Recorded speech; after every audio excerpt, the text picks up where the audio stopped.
You're listening to the Telltale channel. Don't forget to check me out on all social media: Patreon, Twitter, Teespring, and Etsy. All links can be found in the description or on my website, telltaleatheist.com.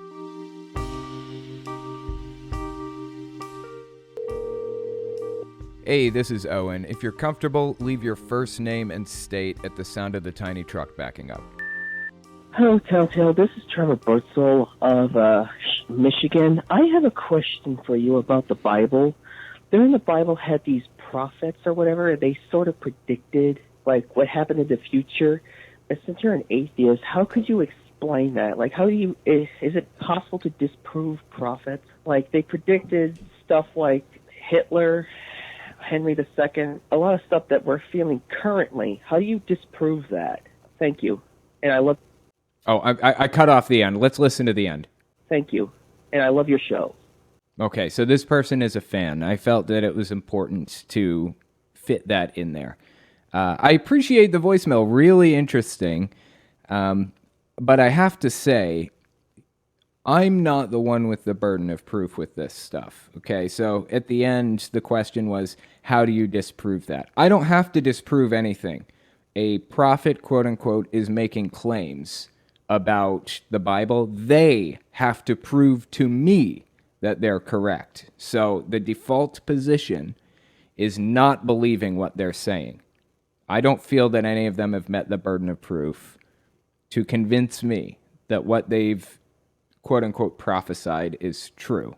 And the reason I don't feel that they've met their burden of proof is because prophecies have to be very, very specific. There's a model for what makes something a prophecy. Let me give you an example of a prophecy that the Bible claims that didn't actually happen, okay? In the Old Testament, it talks about a Messiah that's going to come and save the Jews, and he'll be riding in on a donkey and all of this other stuff. Very specific stuff, right? Here's an example of something that's not a prophecy. These people from the New Testament found a guy and then made sure he met all of those requirements. They had him ride in on a donkey, for example. The Old Testament says he'll be born of a marriageable young woman. That's the actual word and what it translates to. It means marriageable young woman. But the writers of the New Testament misunderstood or misinterpreted or misread what the Old Testament was saying about Jesus, and they thought that it said he had to be born of a virgin, incorrectly. So they went back and tried to make it fit, to make it look like Jesus was born of a virgin. It said that he would have to be born in Bethlehem. So the New Testament writers retroactively went back and tried to make up this fabricated story about why Jesus was actually from Nazareth, but he was born in Bethlehem, by saying that Caesar ordered everybody who had been born, or everybody who was from that area, to come back for a census. What? That has never happened in the history of ever, first of all. That would be hard enough to do in the modern age with modern technology. This is like 2,000 years ago. They didn't have the internet. They barely had a fucking mail system back then. How would anybody find out that they were supposed to go back to the city where their grandparents were born or their parents were born or whatever? And how would they even know what city their parents are born in? Do you know which city your parents are born in? I happen to know mine, but they're two different states and two different cities, and they had nothing to do with where I grew up. Never even been to the cities where my parents were born. I only know those places because I saw it on my birth certificate. They didn't have birth certificates like that back then, 2,000 years ago. Point is, the Bible lists these prophecies out, right? And then later, in later books, it fabricates explanations for why it was correct in the first place. A prophecy, to be a real prophecy, can't be spoken to anybody until after the events take place. Can't be told, or else it'll be contaminated, or else they'll try to make it a self-fulfilling prophecy. And it has to be very, very nuanced and specific, with specific events and dates and times listed. And if those qualifications are met, then I would consider it to be a fulfilled prophecy. None of that has ever happened throughout the history of time as far as I can tell. And even then, I would say there's a non-zero chance that it's a coincidence. The more specific it is, the less of a chance that it's a coincidence. Now, I noticed in the voicemail you also mentioned that the Bible predicts Hitler and Henry VIII or something like that. I'm not sure what you're referring to. Is that like Bible code stuff where like if you take like the second letter of the fifth verse of the third chapter of every book in the Bible and you put them all together, then it spells out a code? I don't know anything about that, but you can literally make anything say anything if that's how you're doing it. Like you can make Moby Dick predict space travel if you wanted. There is no reason to think that that's accurate or that the Bible did that intentionally or otherwise.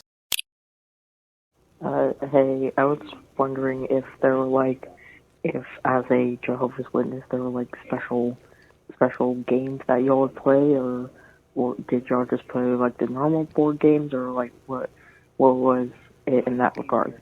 When I was a Jehovah's Witness, were there any special games? I found that to be so particularly interesting because Mennonites actually do have like special games. I forget what they're called. It's a card game. They use special cards for it. Dutch something or other. Anyways, Jehovah's Witnesses don't really have any games like that.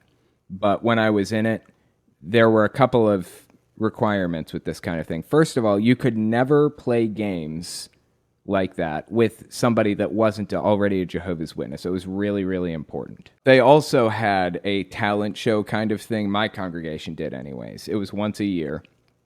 And I have heard from other people that their congregations had talent shows also. So you would get up on stage and you would do some talent that you had. I think I played guitar one year. There was a less than reputable family in my congregation who was kind of on the downswing in their Jehovah's Witness career.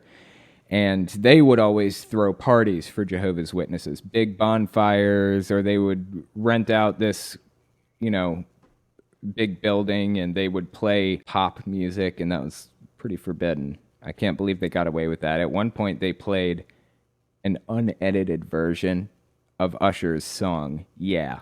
Imagine that shit. Oh my God. Usher saying, yeah, yeah, with Lil Jon, yeah. So anyway, they were kind of on the downswing in their Jehovah's Witness career, needless to say. But they always encourage you to do things with other Jehovah's Witnesses. That's the important part.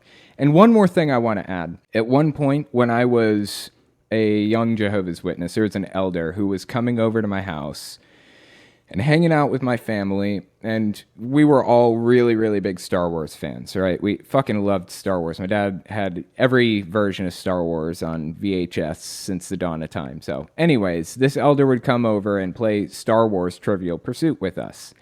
And it came to the point where the elder body in the congregation told him he couldn't be an elder anymore if he continued playing Star Wars-related games. He wasn't allowed to play Star Wars Trivial Pursuit with us.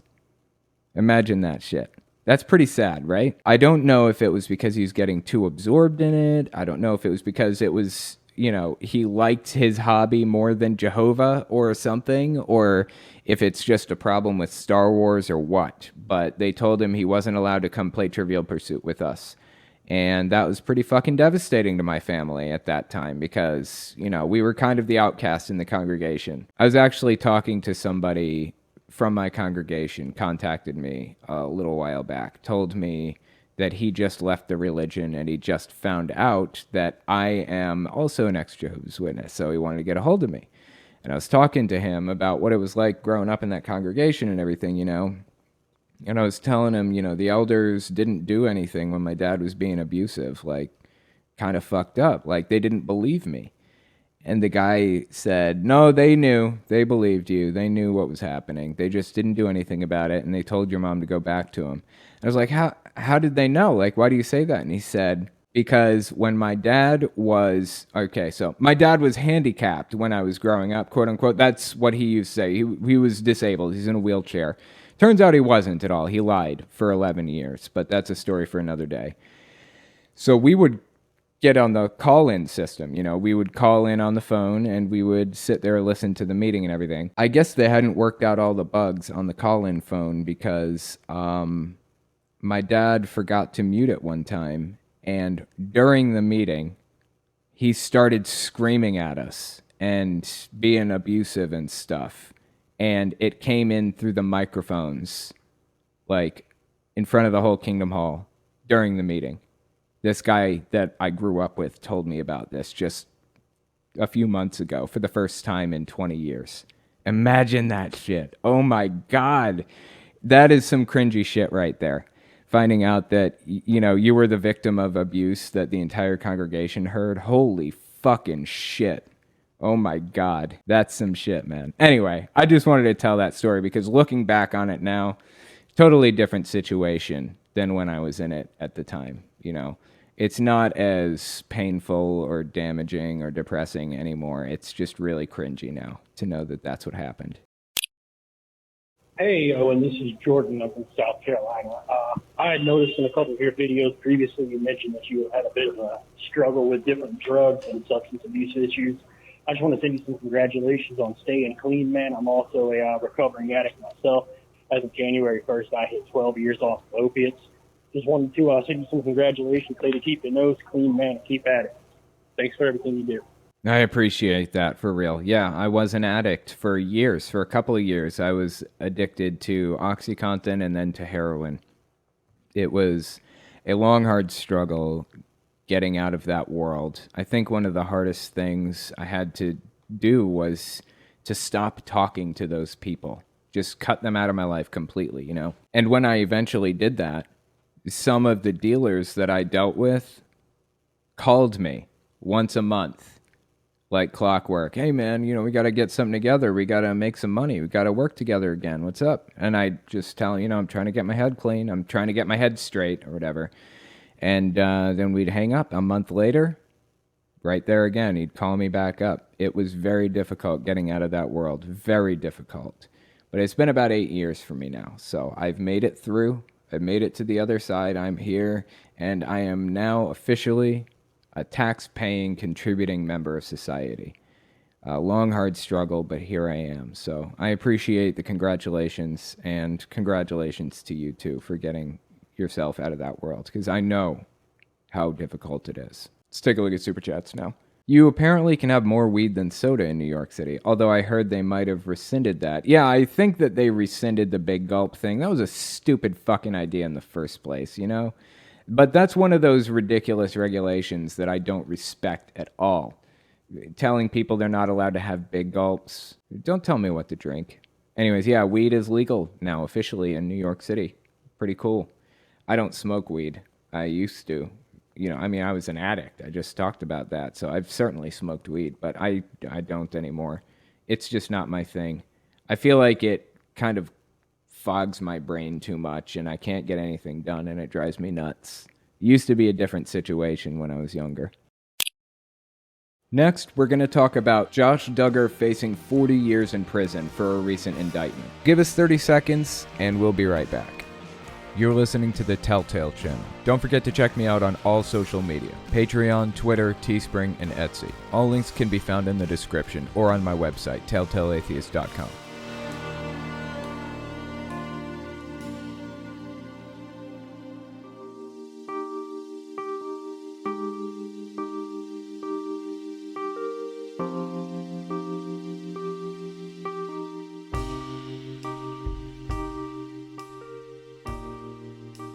The first article I wanted to talk about pertains to Josh Duggar. Now, I'm sure you guys have probably heard about this by now, but I'll just spoil it for you. Josh Duggar has been indicted on crimes that will add up to about 40 years in jail. I think the title of this video alludes to that fact.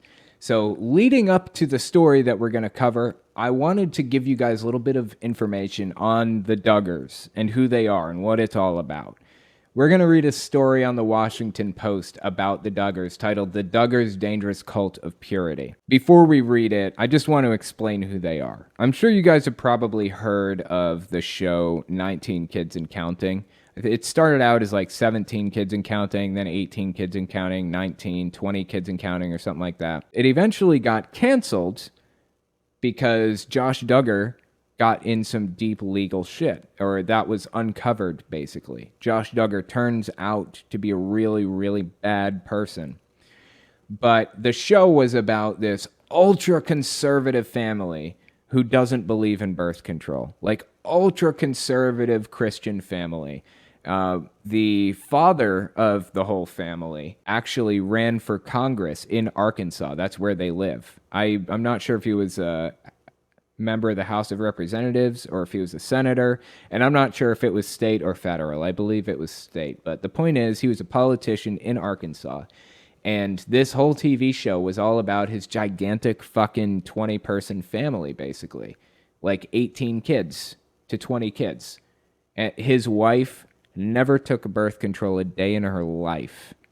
And they just kept popping out kids. They're part of a movement called the Quiverful movement.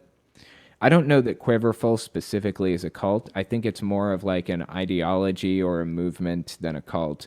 But you find a lot of ultra-conservative Christian cults are also Quiverful. They kind of go hand in hand a lot of the time. Anyways, let's give this article a read. It's by Alexandra Petri on the Washington Post. Title is The Duggars' Dangerous Cult of Purity. In A Love That Multiplies, Michelle Duggar, which is the mother, recounts a story that her husband told his older children to explain the importance of purity, quote unquote. Imagine that your parents are going to surprise you and give you a brand new bike for Christmas. 2 weeks before Christmas, they buy your bike and hide it in a storage shed in the backyard.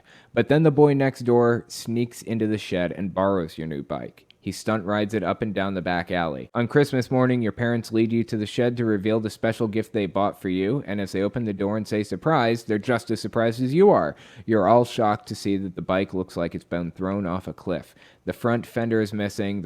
Do bikes have fenders? The front tire is warped, so it rubs on the frame. It's dirty, the paint is all scratched and chipped, and the seat has a big rip in it. It looks worse than something you would have bought at a garage sale. I'm sure you'd still be grateful for the bike, and you would have fun riding it, but it won't be in the condition your parents had hoped and dreamed it would be when you received it. You would miss out on a lot of the enjoyment that they meant for you to have.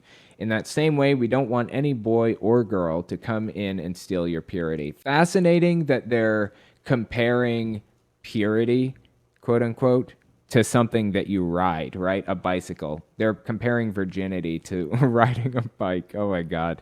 That's a terrible comparison. When it comes to virginity, I'm sure you'd still be grateful and you would have fun riding it, but it won't be in the condition your parents had hoped and dreamed. Oh my God, this is so fucking terrible. Purity culture is toxic as shit. And for the record, I have talked about the Duggars on my main channel before, so if you're curious about what I had to say, I did a lot of research into them. So take a look at it and see what I found. It's a little bit of an older video, I think maybe 6 months to a year, but it still holds up, I think. Anyway, let's keep reading. Note the emphasis. The onus to protect your purity is on you. If someone steals your purity, you are a ruined bicycle with warped tires and ripped seats. Your value has been stolen. Your parents' dreams are ruined. You're used and cheap and valueless. That's how the Duggars view it.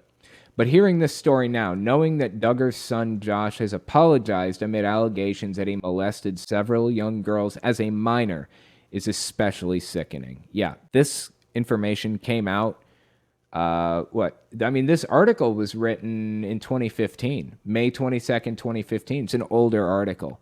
This information came out forever ago, that Josh Duggar was a child molester, basically. I mean, we've known about this for a long time. In fact, that's why they canceled the Duggars TV show, 19 Kids and Counting, because of that allegation. And it wasn't just an allegation.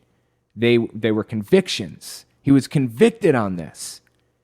And nobody did shit. This dude had complete access to his sister's bedrooms, unfettered access to his sister's bedrooms, after they found out that he was a pedophile.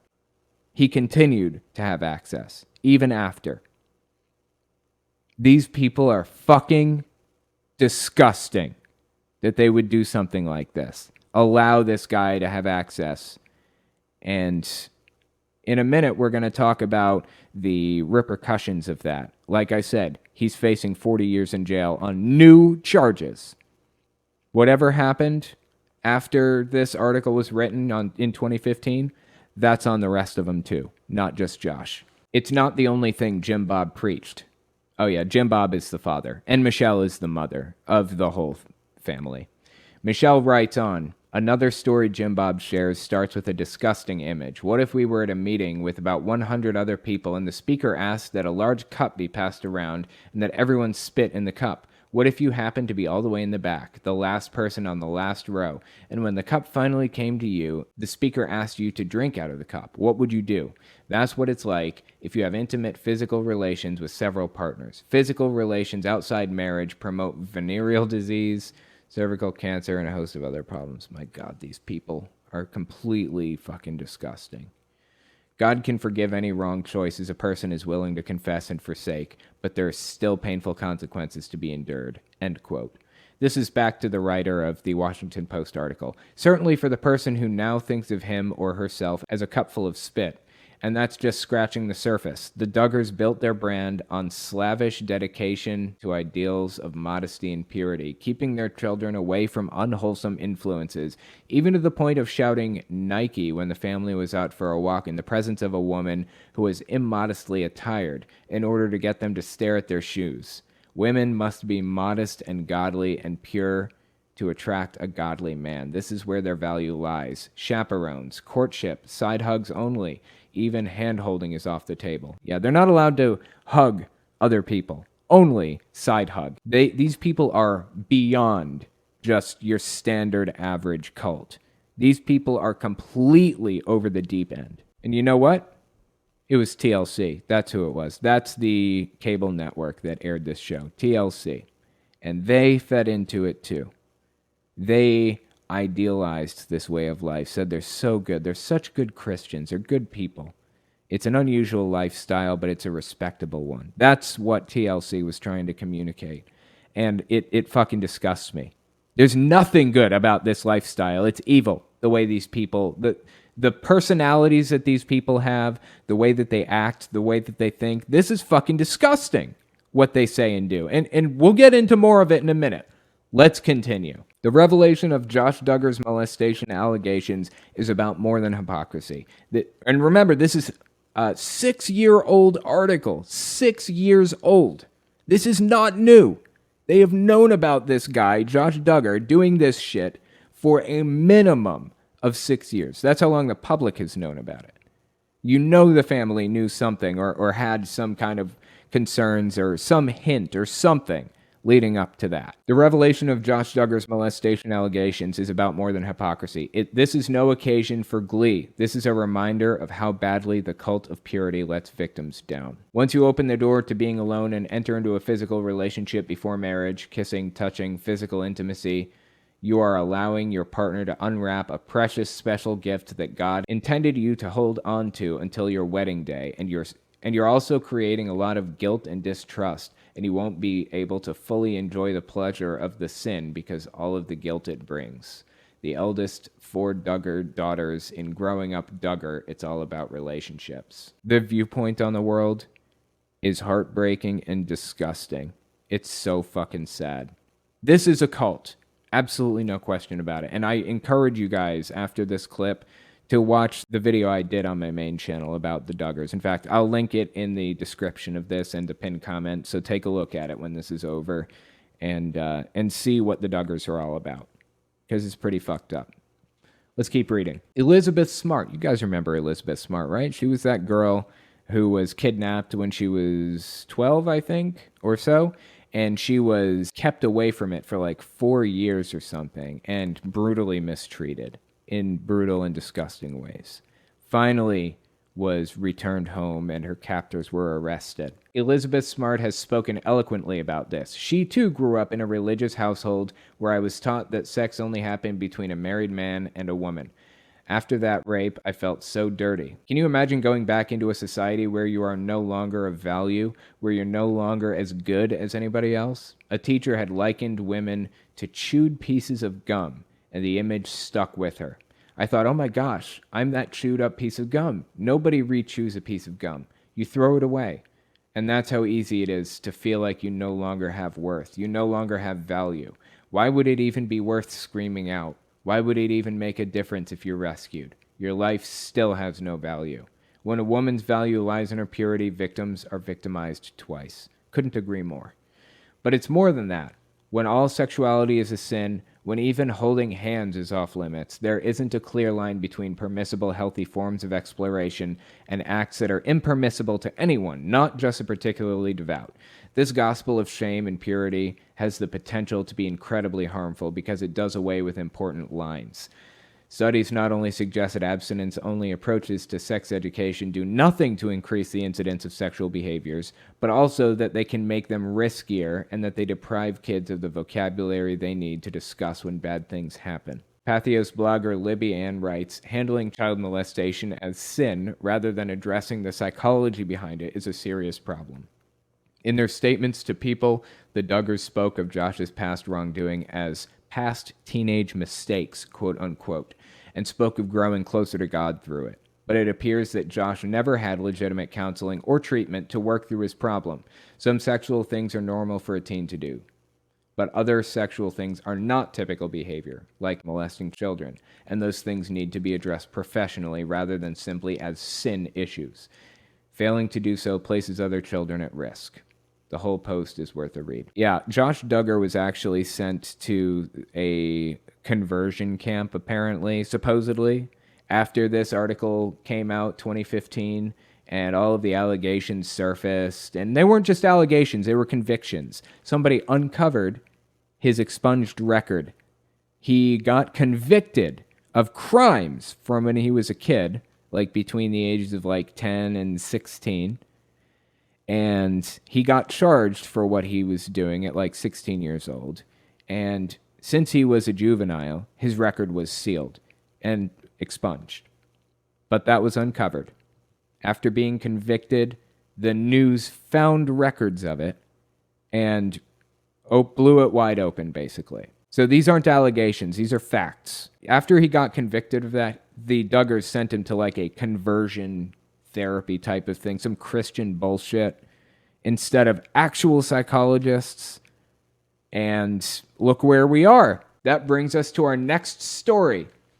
Hemant Mehta on the Friendly Atheist website. Josh Duggar faces 40 years in jail for receiving and possessing child porn. This is the direct result of his misdeeds. They believe that it was taken care of because it was a sin, not a crime.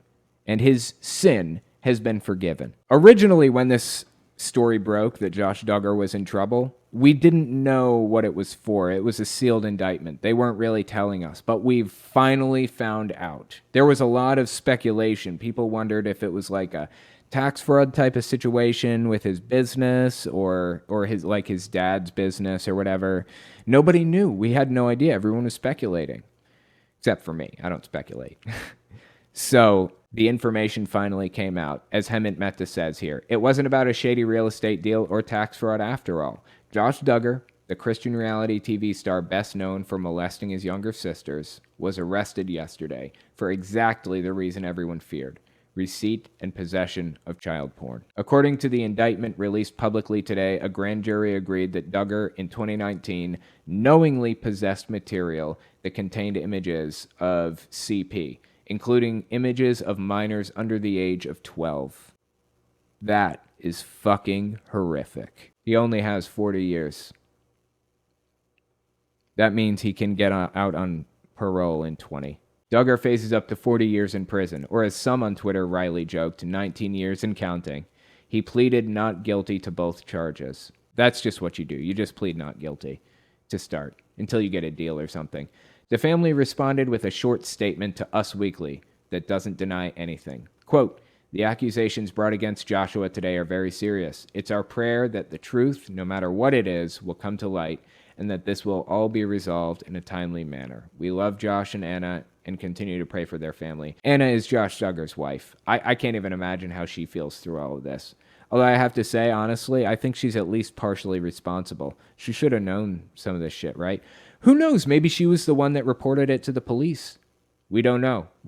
I'm not going to blame Anna right now because I don't know where she stands in all of this. We'll see. I should point out that while the Department of Justice's tweet pointing to the charges remains up, the press release with the details has been taken down from their website. It's not clear why. Making matters even worse, we learned last week that the Duggar was expecting his 7th child with his wife Anna. Holy shit, 7 children. His actions appear to finally be catching up with him. Charges were never filed against Duggar, one of TLC's 19 kids and counting, and the former executive director of Family Research Council's FRC Action, after we learned in 2015 that he'd been accused of the forcible fondling of 4 of his sisters and another girl, all underage, several years earlier. There's something broken in this guy's brain, man. Something broken in this guy's brain. And aside from that, I didn't realize he was the executive director of the Family Research Council. Family Research Council is big. I've talked about some of the people associated with it on this channel before. I think Tony Perkins, for example, is one of the lawyers for the Family Research Council. I could have that wrong, so fact check me, and I'll pin the comment to the top if I am. But Family Research Council is a pretty big deal. Subsequent reporting confirmed the allegations, and the show was eventually canceled, though some spin-offs with other Duggar children continued to air. Duggar also checked into a Christian rehab center months later after an adult film star said he'd paid her for rough sex. Oh yeah, that's something else I don't think that this article mentions, but he was not only all that, but also, you guys remember that Ashley Madison leak like forever ago? Ashley Madison's that website you can go to basically commit adultery with other people. It's like that dating website for married people where they're trying to cheat on their husbands or their wives or whatever. That's ashleymadison.com. And there's a gigantic leak, and they released the names of all of the people. And lo and behold, whose fucking name is on that list? Josh Duggar. Josh Duggar was a member of Ashley Madison cheating on his wife. How did Anna stick around for all this, honestly? She probably felt trapped in it. She probably felt she had no option.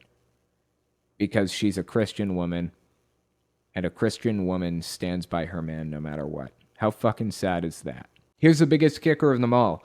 In 2014, his mother, Michelle Duggar, was the voice of a robocall that went out to voters in Fayetteville, Arkansas, about a proposed LGBTQ non-discrimination ordinance. She urged people to contact local officials so that they would vote against it. Her reasoning? Trans people would hurt their kids. I have the clip, so let's give it a listen and see what she said on this robocall. Hello, this is Michelle Duggar. I'm calling to inform you of some shocking news that will affect the safety of Northwest Arkansas women and children. The Fayetteville City Council is voting on an ordinance this Tuesday night that would allow men, yes, I said men, to use women's and girls' restrooms, locker rooms, showers, sleeping areas, and other areas that are designated for females only. I don't believe the citizens of Fayetteville would want males with past child predator convictions. Okay, I gotta stop it there. I'm sorry. I find it fascinating that she's automatically... She's talking about trans people here, if you guys didn't pick that up. That's what she's doing. She's talking about trans people. She's saying they're about to vote on a bill that would allow trans people to use the bathroom that they're comfortable with. I'm all for it, 100%. They should be able to do that, right? Well, she says, we don't want males with a record of... what was it? People would want males with past child predator convictions. Males with past child predator convictions? Like her son? Is that the type of person she's talking about? No, trans people don't have past child predator convictions on their record by default. That's not something that happens the moment you come out as trans. Suddenly you're a child predator. That's complete disgusting bullshit propaganda. Horrific propaganda that this person was spreading in the form of a robocall. But the sick irony behind all of this is the fact that her son turns out to be like this. Her son turned out to do this shit. Let's keep listening. That claim they are female to have a legal right to enter private areas reserved for women and girls. I doubt that Fayetteville parents would stand for a law that would endanger their daughters or allow them to be traumatized by a man joining them in their private space. We should never place the preference of an adult over the safety and innocence of a child. See, the automatic assumption is that trans people are dangerous. You're automatically assuming that every trans person in existence is a danger to society and they don't deserve to be in it. It's not about preference of an adult over the safety of a child. Safety isn't involved in this at all. They're just people. There's nothing dangerous about anybody else. Trans rights are human rights. This is just fucking disgusting, dude. Just keep listening. Parents, who do you want undressing next to your daughter at the public swimming pool's private changing area? I still believe that we are a society that puts women and children first. Women, young ladies, and little girls deserve to use the restroom in any other women's facility in peace and safety. Will you speak up for protecting women and children? Call 575. What a fucking monster, dude. What a fucking monster. These are the two, by the way. Jim Bob Duggar and Michelle Duggar. Those are the two people. Ultra right-wing conservative Christian nutcases. Let's keep reading this article. Turns out the biggest threat to children wasn't a transgender person at all. It was her own son, whom she raised with conservative Christian values. How's that for irony? A member of the nation's most famous quiverful family could be found guilty of a crime that would prevent him from being around children. Looks like the family's biggest critics were right about him all along. I do wonder if he's going to end up going back to the house or if he's going to make bail and go home. I wonder if the wife will even have him now. I don't fucking know. I'm just glad that he's finally facing repercussions for his disgusting behavior. A lot of this stuff that he did was committed when he was a minor under the age of 18, and he was convicted for it as a juvenile, which means his record's sealed after 18 years old. Nobody can even find out about it. But we did find out about it eventually in 2015 or somewhere in there, and all hell broke loose. Now we're finding out, finally, that he was in possession of some pretty fucked up stuff, and he faces 40 years for it, and I couldn't possibly be happier about that fact. Society will be a little bit safer for the next 20 to 40 years, hopefully. Joe LaFaro, Anna's brother, wanted to take Josh apart. Anna's brother wanted... Oh, I bet. Oh, yeah. Anna being Josh Duggar's wife. So Josh Duggar's wife's brother. Josh Duggar's brother-in-law wanted to take Josh apart. I fucking bet he did. Oh, my God. That is some serious shit, man. That's no joke. I feel like we should be working on fixing the problem rather than punishing people, though, in the prison system, you know? But what do you do when you have somebody who has this problem? What do we do with Josh? In an ideal world, let's say Josh Duggar, we don't want him to be a drain on our system, right? And I also don't believe in the death penalty because, well, for one thing, he hasn't even been sentenced to the death penalty, so that doesn't apply anyways. So in an ideal world, what would happen with Josh Duggar? It's been made clear to me, and certainly many other people, that he's not going to stop, right? He spent, his first 18 years doing this. That's why he has convictions under his belt. And he's still doing it. How do we fix this problem? Being a drain on societal resources is not going to solve the problem.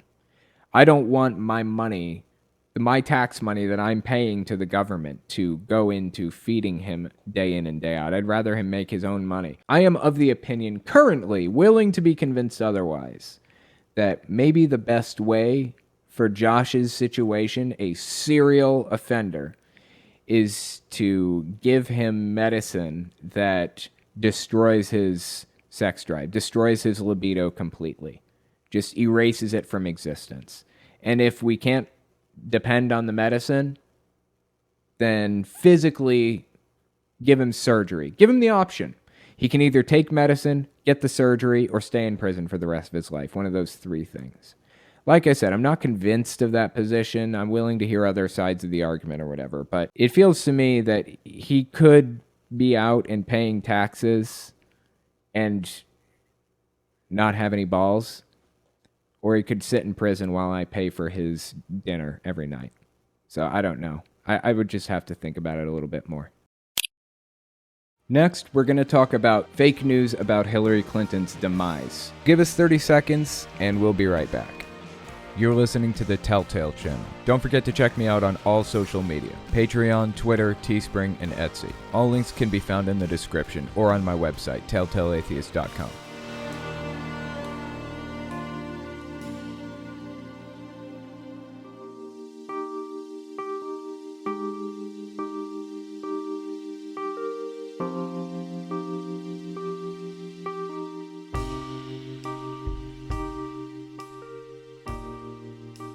The next story I wanted to talk about is actually a fake news story, but it was so fascinating to read, I felt like I couldn't pass up the opportunity. So there's this article or this website called realrawnews.com, and over the past couple of weeks, they wrote these articles about Hillary Clinton going through a military tribunal, being convicted, and then her subsequent hanging. And it was extremely fascinating to read because there is zero fact to be found in any of this. It's completely fabricated, but people believed it, sadly. So I figured that we would read this article. The title of this one is Clinton Military Tribunal, Day 5, Conviction.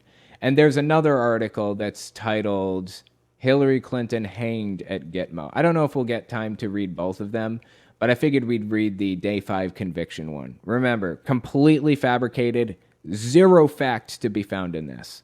Let's give it a read. A military tribunal on Thursday convicted former Secretary of State Hillary Clinton on charges of murder, conspiracy to commit murder, accessory to murder, child trafficking, endangering a minor, treason, and sedition. It's weird that they would convict her of treason because the definition of treason is, here's the constitutional definition of treason.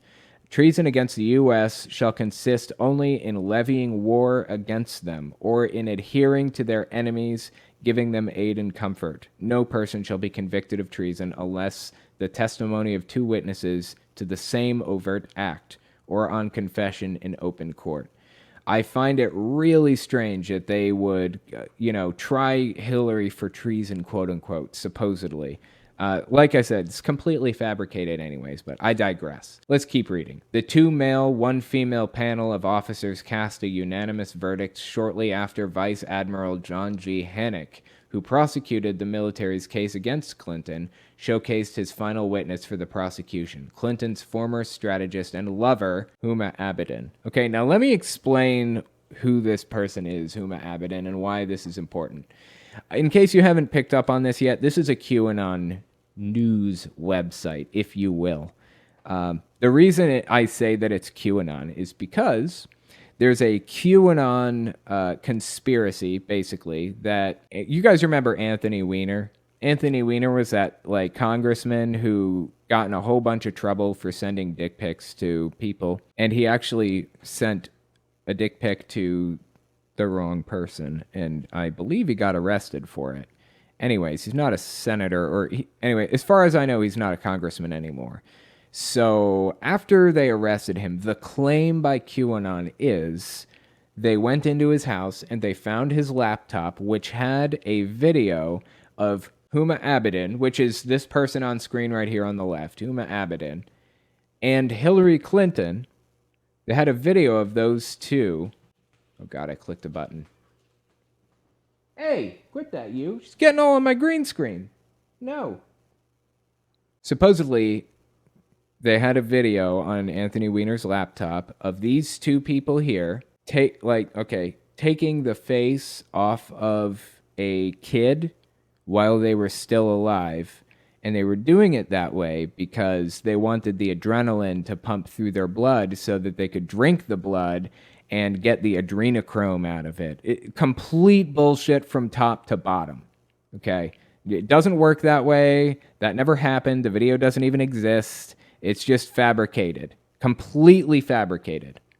The reason Anthony Weiner had that video on his laptop, supposedly, is because Huma Abedin was married to Anthony Weiner. They were husband and wife for a while. I don't know if they still are or not. Probably not. Anyways, that's the claim, the QAnon claim, that this laptop had this video on there. And that led to a bunch of claims by QAnon that, there's a child ring, a trafficking ring, where they torture people so that they get their adrenaline pumping through their blood and then they drink their blood to stay young. It's completely batshit crazy. Like, completely batshit crazy. Not linked to reality in any way, shape, or form. But anyways, that's why they're talking about Huma Abedin. That's who that is. And I noticed they said Clinton's former strategist and lover. Fascinating they threw that lover bit in there. They've never had a relationship as far as I know. Anyway, let's keep reading this fake news article. In exchange for leniency and a plea deal, Abedin testified she and Clinton had shared underage children with her estranged ex-husband, Anthony Weiner. Pressed to clarify her definition of the word shared, Abedin qualified her answer by saying she had practiced lewd and lascivious behavior on underprivileged minors Clinton had imported into the United States. American children? Vice Admiral Hennick asked. Yes, but not primarily. They're too easy to track, more often than not, from poor countries, Abedin replied. Oh my God. Again, this is playing into the whole, the government's tracking us thing. They're too easy to track. This is fucking ridiculous, dude. Would you tell this tribunal how you appropriated these children? Vice Admiral Hennick asked. Hillary used her government credentials. She had carte blanche as a Secretary of State, former Secretary of State, and former First Lady. It was easy for her to bring orphan children in from places like, say, Syria, Afghanistan, or Iraq. No one asked questions. No one to look for them, Abedin replied callously. God, this is just terrible fan fiction. Asked to quantify her exploits, Abedin said she couldn't count the number of underage boys and girls Clinton had brought to the U.S. under the pretense of providing them with a fruitful life, but she told the tribunal there had been many, most of whom were later sold or donated to influential members of the Clinton cabal. Oh my God. Who are the people? Vice Admiral Hennick asked. We never knew exactly. It's not like Hillary peddled them herself. She had someone handle that, and I don't know the person's name, Abedin replied. This is so ridiculous.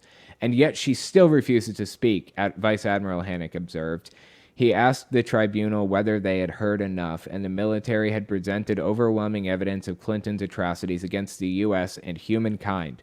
Unlike a conventional criminal trial, he reminded the commission a unanimous verdict was not needed to convict Clinton on any of the charges. A majority vote, he said, would satisfy justice. The tribunal arrived a guilty verdict after deliberating only 5 minutes. They found Clinton guilty on all charges the military had laid out: the murders of Seth Rich, Vince Foster, and Supreme Court Justice Antonin Scalia, trafficking and abusing minors from Haiti and other third world nations, conspiring to assassinate a presidential candidate. Conspiring to assassinate, I don't know that one.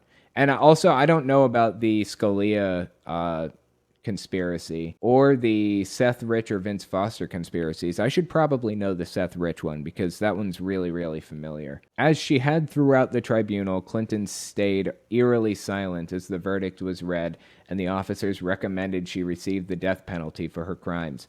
Vice Admiral Hennick asked Clinton if she had preference in how the military carried out her sentence, but still she refused to speak. You refused counsel, you refused to defend yourself. This tribunal therefore decides that the defendant, detainee Hillary Rodham Clinton, be hanged by the neck until dead. Vice Admiral Hennick said flatly, the sentence will be carried out on April 26th, after taps. Huma Abedin, which again is Anthony Weiner's ex, will face her own military tribunal at a date yet to be decided, RRN has learned. Real Raw News has learned, right, has learned. But one of the more fascinating things about this whole thing was the comments. I read through some of these comments and they were a fucking trip, man. Will any MSM report on this after the event transpires? Can you indicate any plan for a reveal to the general public? No, MSM will not say anything about this. Why would they? They're as guilty of treason as she and they certainly have done nothing to inform Americans of any truthful happenings, have they? I hope and pray that someone got to her with Jesus Christ's offer of forgiveness.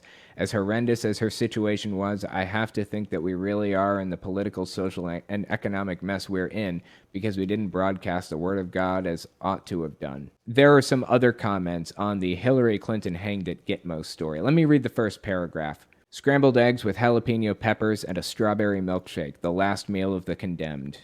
They even made up her last meal. Who knows if she even likes this stuff? Hillary Rodham Clinton was hanged at Guantanamo Bay Monday night. Her death, the culmination of an operation that began on March 2nd when U.S. Navy SEALs on Donald J. Trump's authority. Again, really? Donald Trump's authority? He's not even the president anymore. He's nothing. He's a private citizen now. On Donald Trump's authority, arrested the disgraced politician at her Chappaqua, New York mansion. After a 5-day tribunal at the world's most infamous detention center, a 3-officer panel found Clinton guilty of murder, accessory to murder, treason, child trafficking, and other high crimes. Clinton, who had refused counsel, had uttered nary a word throughout the proceedings, and had taken Vice Admiral John G. Hannick's sentence of death with an unflinching gaze. I read the whole thing. It goes on to say she, threatened the guards at Guantanamo Bay, threatened their families, all kinds of nonsense. But I really wanted to read some of these messages, some of these comments here. I never thought we'd be rid of that horrifying female. Too bad Bill is too old and feeble to enjoy his freedom. Oh my God. Bill Clinton, all in caps, of course. Bill Clinton's already with her in hell having a party with their god Satan. What was executed was an official execution of a clone. The way I understand, both of them were executed in 2919? I assume they mean 2019. Barack Obama was also executed with his trans husband. After Obama threw his trans husband under the bus to gain leniency, but he blew it and was immediately taken back to Gitmo, and they blew the back of his small pea brain while his trans was executed via injection. This is insane. Same with the half-breed German-Jewish clan of the Bush family of traitors. My understanding is also that all of them have already been executed for public consumption. They might execute the clones later.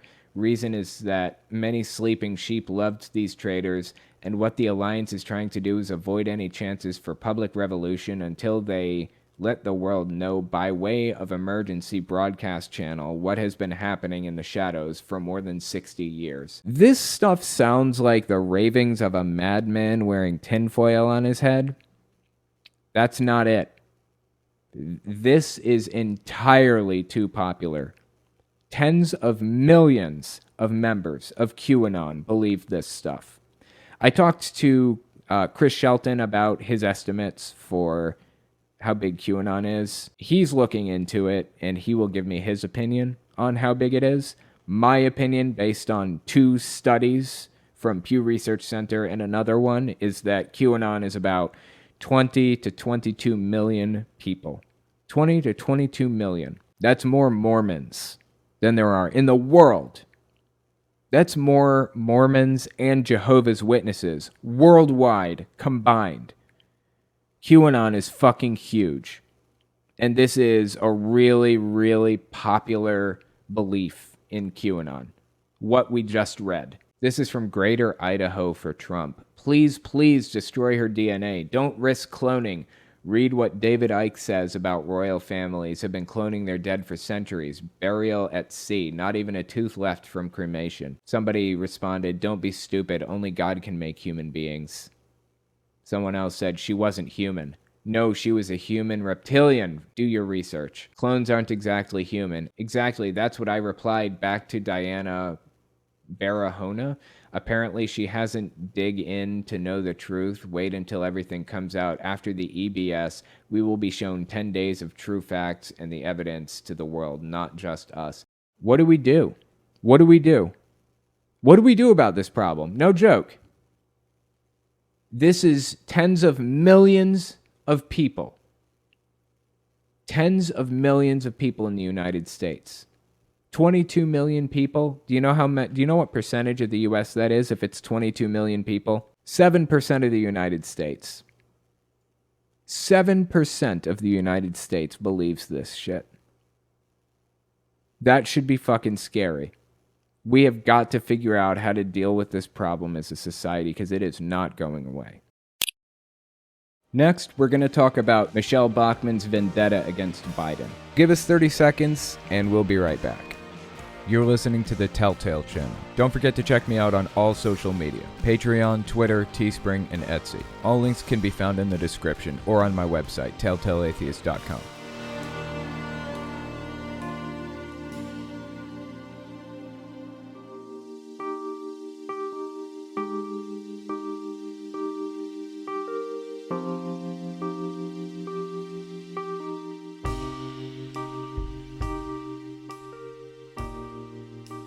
The next article I wanted to talk about is about Michelle Bachmann. Okay, so you guys probably remember Michelle Bachmann's response to the election results throughout the entirety of the last 8 months or so. She completely disintegrated.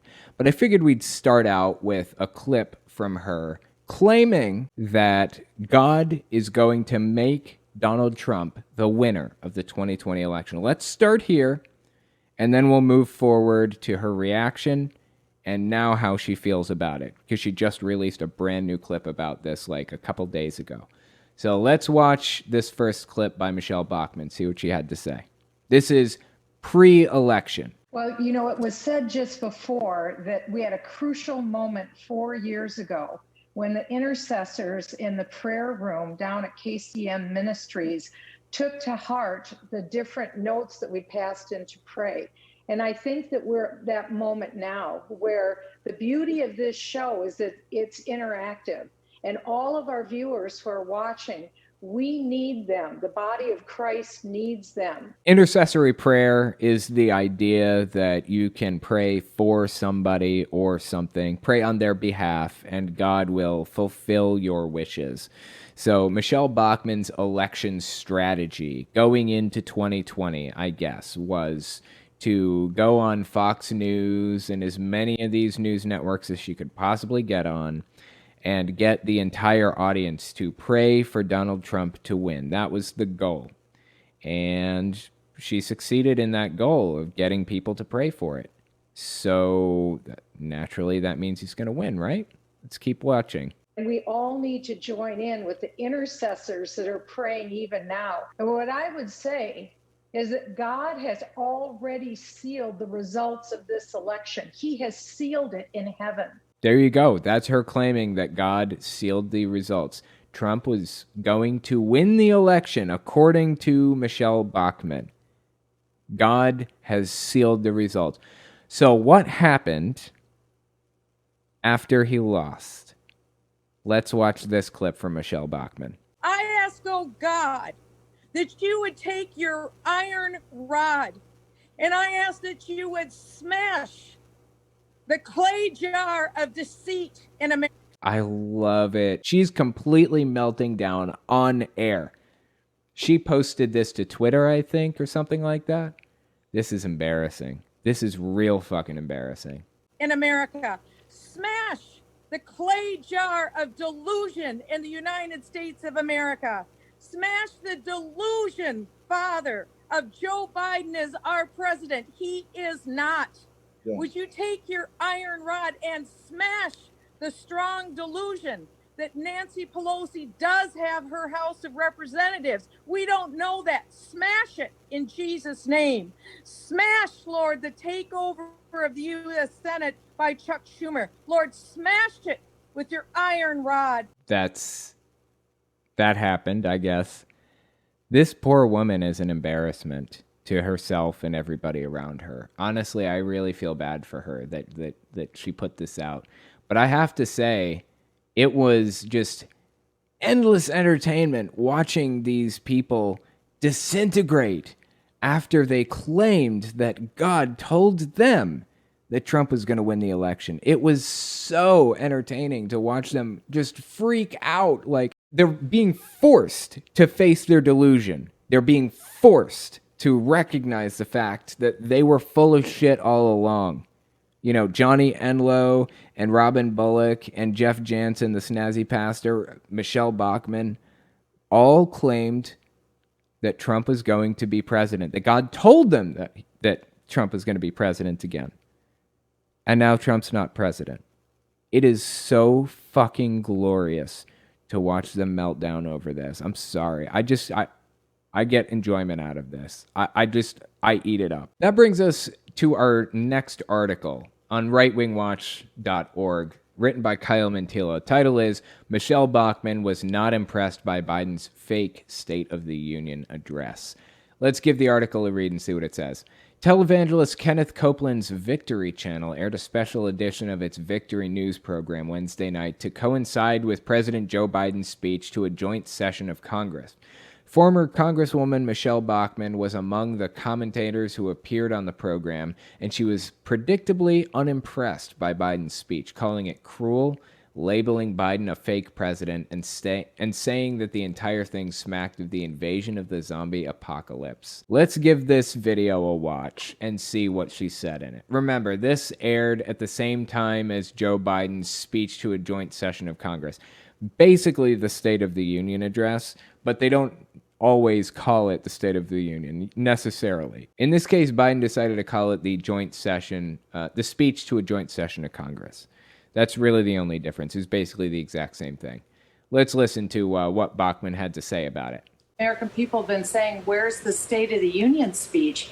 And Joe Biden hasn't given a State of the Union speech. They've made it very clear. This basically was the State of the Union speech. Are you saying just because he didn't name it the State of the Union speech, that means it isn't a State of the Union speech?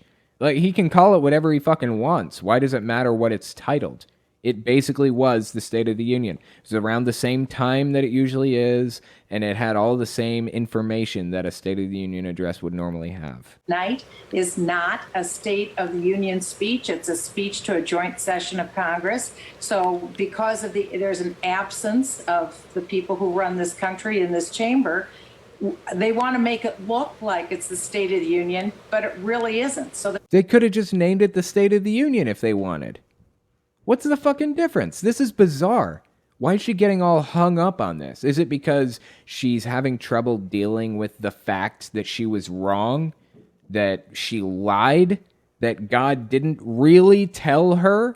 She had zero confidence in reality that God was going to make Trump the president for another 4 years? Is that why she's digging this stupid fucking hole for herself? Trying to appease the press by saying, look, our guy can give a speech in the chamber too, but they really don't want him to be held accountable. So be held accountable for what? What does that even mean? Be held accountable? What is she talking about? What is he supposed to be held accountable for? Joe Biden is the president. He could give a State of the Union address if he wanted to. He chose to give a speech to the joint sessions of Congress. I don't understand what the hang-up is here. This is a fake State of the Union speech, just like, in my opinion, what we're watching is a coup. It's my opinion that the election was irregular. We didn't have a true election result.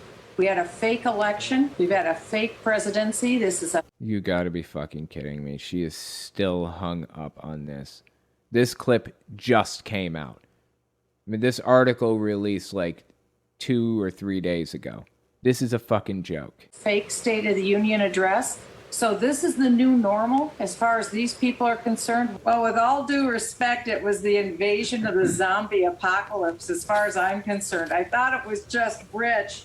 At the very end, President Biden said he's never been more optimistic and confident. Oh, yeah. I forgot to mention this, but I don't know if you guys heard. Ted Cruz fell asleep at Biden's speech.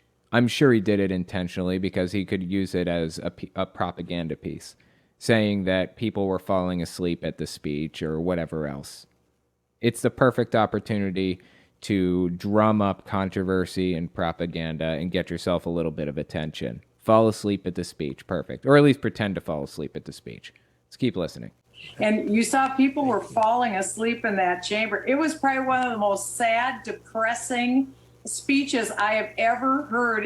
I wanted to go on YouTube and look for a President Trump speech to Congress so that I could get all pumped up. This is such an embarrassment, man. For the record, a large percentage of people who watched Biden's address to the joint sessions of Congress came out of it optimistic. I don't remember, so I don't like quoting numbers. I feel like I read it was 81%. That could be incorrect, and if it is, please correct me in the comments and I'll pin it to the top. I believe that it was like 81% of the people who watched the speech felt more optimistic after having watched it than before. That's good news. I didn't actually watch it personally, but I watched highlights and listened to the synopsis and stuff like that. And the things that he had to say, I was a big fan of. I feel like Biden is kind of centrist / neoliberal or whatever, not progressive enough for me. He's no Bernie Sanders, certainly. But, credit where credit is due. The guy is doing some things that I really like a lot. Like talking about abolishing private prisons. I want to see him follow through with it. We'll see. I certainly wasn't pumped up on this one. I took all sorts of notes. There were all sorts of errors in this thing. All sorts of errors in this thing? This person, Trump supporter, is talking about all sorts of errors in a speech coming from somebody who supported and voted for Trump. They don't have a concept of irony or hypocrisy, do they? In this thing, quite honestly, the word that I have for his speech, it's cruel. What he's intending for the American people, the result is cruel. I don't know. What's cruel? What is she even talking about? I hope she's going to elaborate on this, but I get the distinct impression she's just going to call it cruel with absolutely no supporting examples or evidence. How much time we have, I hope we can talk about it more, but I think one of the most cruel aspects of what he's proposing is snatching 3- and 4-year-olds out of their parents' arms, putting them in government-run preschools. They'll be... What is she talking about? Like, literally nothing that he talked about could possibly be misconstrued to be about this. What is she talking about?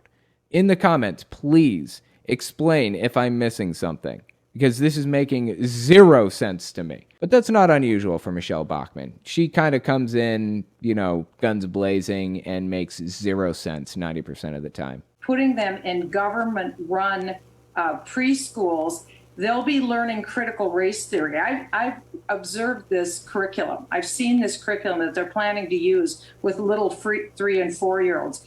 Why would anybody teach 3- and 4-year-olds critical race theory? That is kind of an advanced subject that isn't taught until you're a lot older. From my understanding, critical race theory is basically just a lens through which you view certain academic research.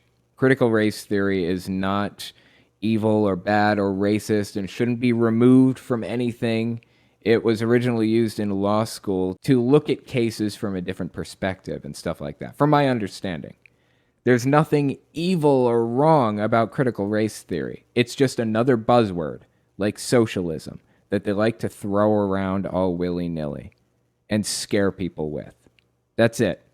There's nothing bad about it. Planning to use with little 3- and 4-year-olds. It's the LGBTQ curriculum. It is the critical race theory. Our little children will be indoctrinated before they even get to kindergarten. Does it get any batshit crazier than this? This woman has deep problems, genuinely, but she's crossing into a new level now. Just like with Johnny Unlow and Robin Bullock and Kat Kerr and all of the others, she's refusing to admit when she's wrong, and it's an embarrassment. Is she ever going to leave Delusion Land and come back to reality with the rest of us? I doubt it. Thank you guys for coming and giving this a listen, and I will talk to you next week.